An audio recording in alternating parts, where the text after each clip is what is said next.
Federal immigration authorities arrested a Palestinian activist Saturday who played a prominent role in Columbia University's protests against Israel. A significant escalation in the Trump administration's pledge to detain and deport student activists. Mahmoud Khalil, a graduate student at Columbia until this past December, was inside his university-owned apartment Saturday night when several immigration and customs enforcement agents entered and took him into custody. His attorney, Amy Greer, told the Associated Press. Greer said she spoke by phone with one of the ICE agents during the arrest, who said they were acting on State Department orders to revoke Khalil's student visa, informed by the attorney that Khalil was in the United States as a permanent resident with a green card. The agent said they were revoking that instead, according to the lawyer. A spokesperson for the Department of Homeland Security, Tricia McLaughlin, confirmed Khalil's arrest in a statement Sunday, describing it as being in support of President Trump's executive orders prohibiting anti-Semitism. Khalil's arrest is the first publicly known deportation effort under Trump. As promised crackdown on students who joined protests against the war in Gaza that swept college campuses last spring. The administration has claimed participants forfeited their rights to remain in the country by supporting Hamas.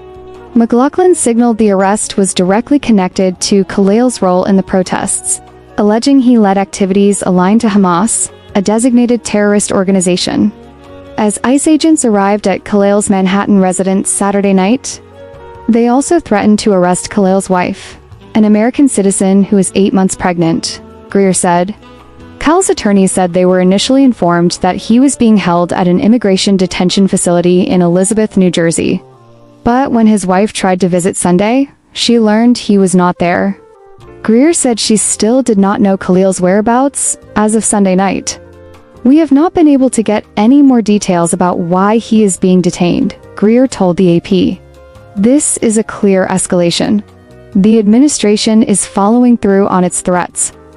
A Columbia University spokesperson said law enforcement agents must produce a warrant before entering university property, but declined to say if the school had received one ahead of Khalil's arrest. The spokesperson declined to comment on Khalil's detention. In a message shared on X Sunday evening, Secretary of State Marco Rubio said the administration will be revoking the visas and/or green cards of Hamas supporters in America so they can be deported. The Department of Homeland Security can initiate deportation proceedings against green card holders for a broad range of alleged criminal activity, including supporting a terror group.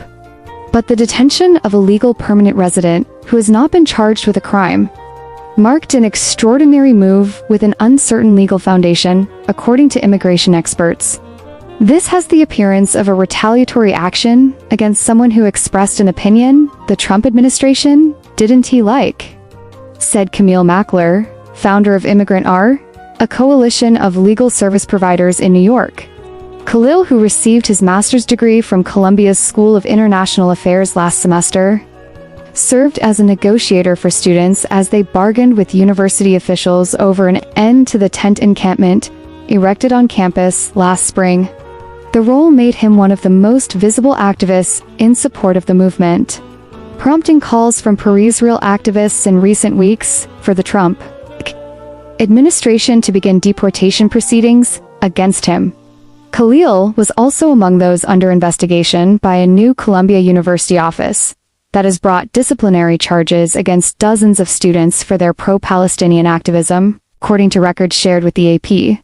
The investigations come as the Trump administration has followed through on its threat to cut hundreds of millions of dollars in funding to Columbia because of what the government describes as the Ivy League school as failure to squelch anti-Semitism on campus. The university's allegations against Khalil focused on his involvement in the Columbia University Apartheid Divest Group.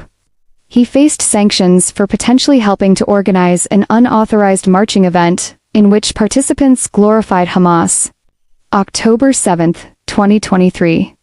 Attack and playing a substantial role in the circulation of social media posts, criticizing Zionism among other acts of alleged discrimination. I have around 13 allegations against me. Most of them are social media posts that I had nothing to do with, Khalil told the AP last week. They just want to show Congress and right-wing politicians that they're doing something, regardless of the stakes for students, he added. It's mainly an office to chill pro-Palestine speech.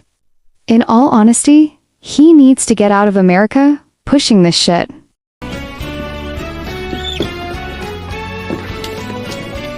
You're fired, and in case your ears are fucked, get the fuck out!